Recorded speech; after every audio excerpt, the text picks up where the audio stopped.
This is really a great opportunity for us. As you know, there have really been two pandemics. The first pandemic was really the one which was the storyline that we were all fed, that many of us swallowed whole, which came from our governments and other institutions. But the other pandemic is the one that we're going to be focusing on today, which is what happened after that first one was declared. The second, more the real pandemic. And what you're going to hear today may be surprising for some people. It may not necessarily fit with what you're thinking. But I ask you that you open your minds and listen to what the professionals, the experts here have to say, and to let you know that it is based on science and research.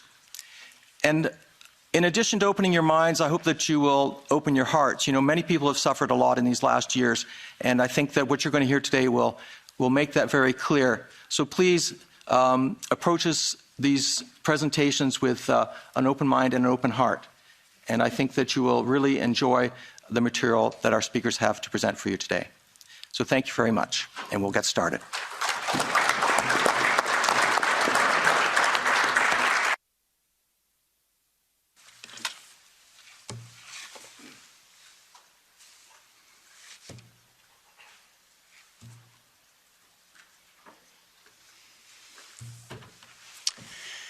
It is a particularly interesting location for me to be sitting today, given that over a decade ago I sat in this very chair right here in the European Union Parliament. And at that time I warned the world of what was coming.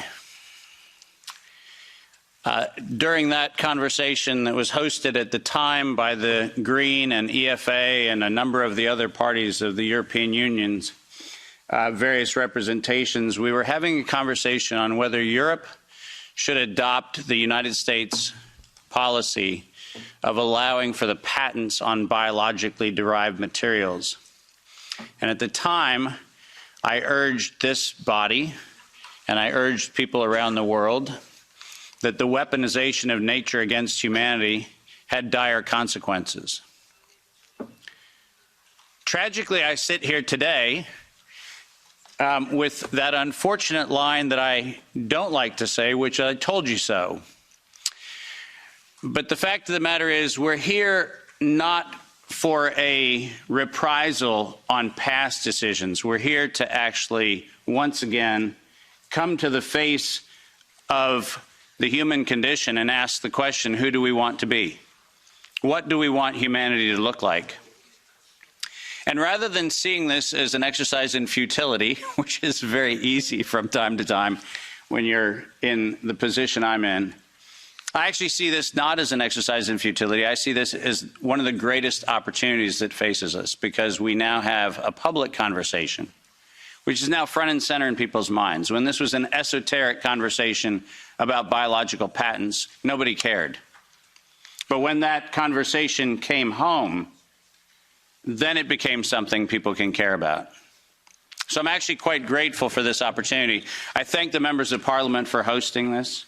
I thank all of the translators who, I apologize in advance. I will use terminology that is probably very difficult to translate, so my apologies.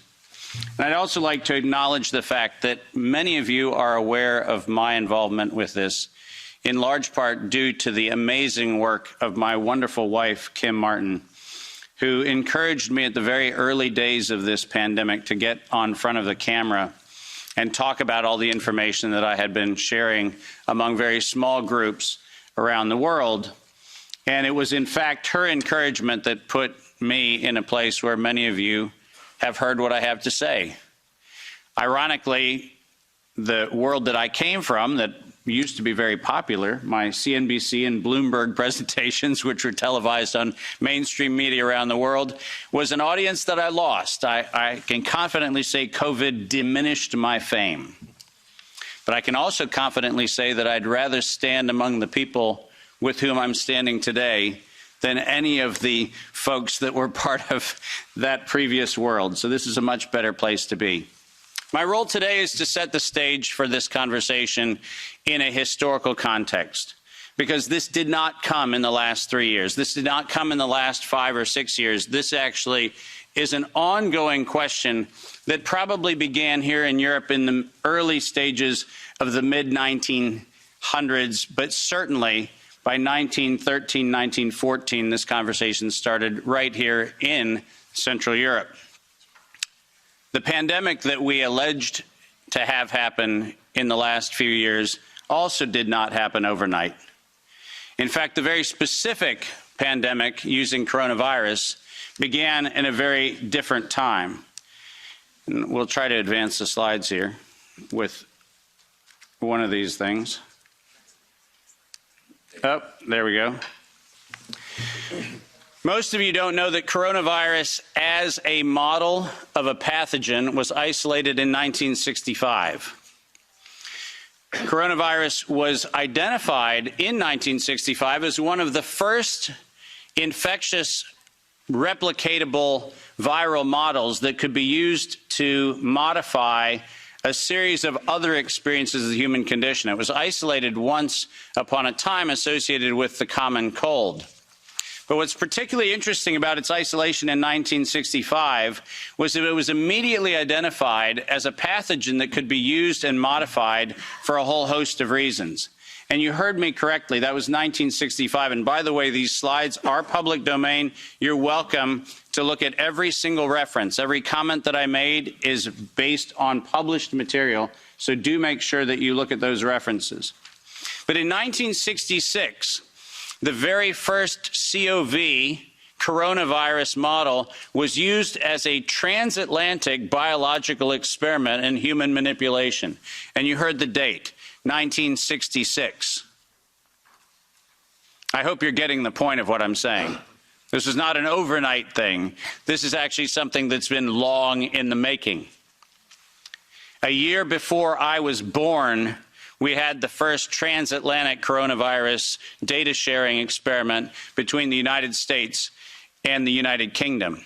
And in 1967, the year I was born, we did the first human trials on inoculating people with modified coronavirus. Isn't that amazing? 56 years ago, the overnight success of a pathogen that's been 56 years in engineering. And I want that to chill with all of you. Where were we when we actually allowed, in violation of biological and chemical weapons treaties, where were we as a human civilization when we thought it was an acceptable thing to do to take a pathogen for the United States and infect the world with it? Where was that conversation? And what should have been that conversation in 1967? That conversation wasn't had. Ironically, the common cold was turned into a chimera in the 1970s. And in 1975, 1976, and 1977, we started figuring out how to modify coronavirus by putting it into different animals, pigs and dogs. And not surprisingly, by the time we got to 1990, we found out that coronavirus as an infectious agent was an industrial problem for two primary industries, the industries of dogs and pigs. Dog breeders and pigs found that coronavirus created gastrointestinal problems, and that became the basis for Pfizer's first spike protein vaccine patent, filed, are you ready for this, in 1990. Did you hear what I just said? 1990. Operation Warp Speed? I'm sorry. Where's the warp and the speed? Pfizer, 1990, the very first spike protein vaccine for coronavirus. Isn't that fascinating? Isn't it fascinating that we were told that, well, the spike protein is a new thing. We just found out that that's the problem. No. As a matter of fact, we didn't just find out it was not just now the problem. We found that out in 1990 and filed the first patents on vaccines in 1990 for the spike protein of coronavirus. And who would have thought? Pfizer. Clearly the innocent organization that does nothing but promote human health. Clearly Pfizer. The organization that has not bought the votes in this chamber and in every chamber of every government around the world. Not that Pfizer. Certainly they wouldn't have had anything to do with this.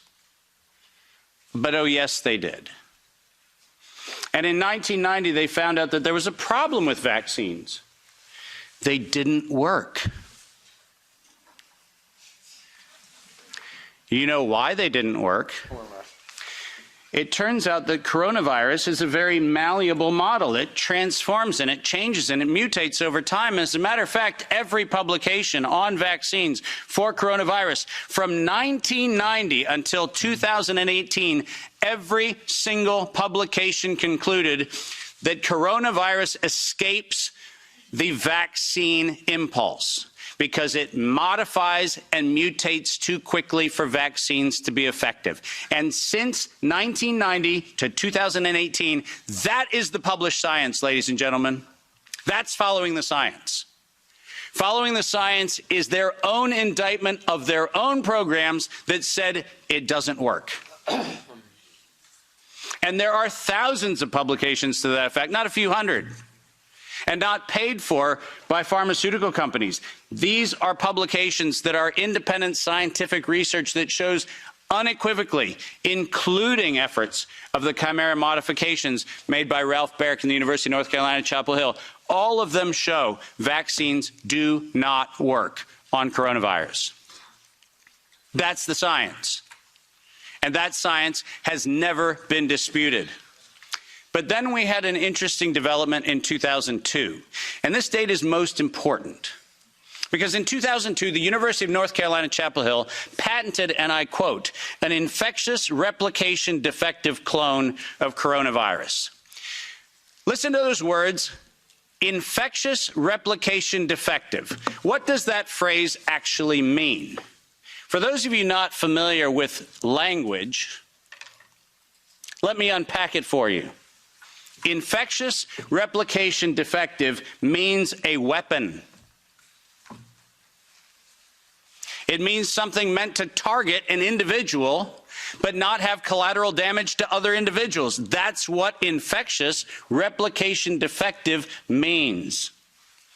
And that patent was filed in 2002 on work funded by NIAID's Anthony Fauci from 1999 to 2002, and that work, patented at the University of North Carolina, Chapel Hill, mysteriously preceded SARS 1.0 by a year.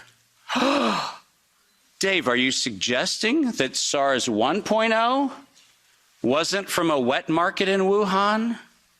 Are you suggesting it might have come from a laboratory in the University of North Carolina, Chapel Hill? No, I'm not suggesting it. I'm telling you that's the facts. We engineered SARS. SARS is not a naturally occurring phenomenon. The naturally occurring phenomenon is called the common cold. It's called influenza-like illness. It's called gastroenteritis. That's the naturally occurring coronavirus. SARS is the research developed by humans weaponizing a life system model to actually attack human beings. And they patented it in 2002.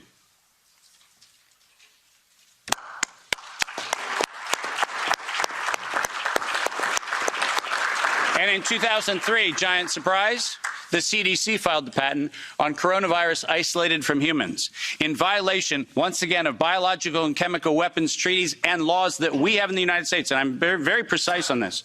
The United States likes to talk about its rights and everything else and the rule of law and all the nonsense that we like to talk about. But we don't ratify treaties about, I don't know, defending humans. We conspicuously avoid that. We actually have a great track record of advocating for human rights and then denying them when it comes to actually being part of the international community, which is a slightly problematic thing. But let's get something very clear. When the CDC in April of 2003 filed the patent on SARS coronavirus isolated from humans, what did they do? They downloaded a sequence from China and filed a patent on it in the United States. Any of you familiar with biological and chemical weapons treaties knows that's a violation. That's a crime. That's not an innocent oops. That's a crime. And the United States Patent Office went as far as to reject that patent application on 2 occasions until the CDC decided to bribe the Patent Office to override the patent examiner to ultimately issue the patent in 2007 on SARS coronavirus. But let's not let that get away from us, because it turns out that the RT-PCR, which was the test that we allegedly were going to use to identify the risks associated with coronavirus, was actually identified as a bioterrorism threat by me in the European Union-sponsored events in 2002 and 2003, 20 years ago. That happened here in Brussels and across Europe. In 2005, this particular pathogen was specifically labeled as a bioterrorism and bioweapon platform technology. Described as such. That's not my terminology that I'm applying to it. It was actually described as a bioweapons platform technology in 2005. And from 2005 onwards, it was actually a biowarfare enabling agent, its official classification from 2005 forward. I don't know if that sounds like public health to you. Does it?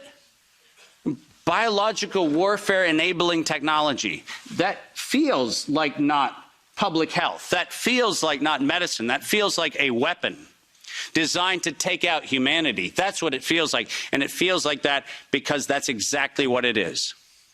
We have been lured into believing that EcoHealth Alliance and DARPA and all of these organizations are what we should be pointing to. But we've been specifically requested to ignore the facts that over $10 billion have been funneled through black operations through the check of Anthony Fauci and a side-by-side ledger where NIAID has a balance sheet and next to it is a biodefense balance sheet equivalent dollar-for-dollar matching that no one in the media talks about.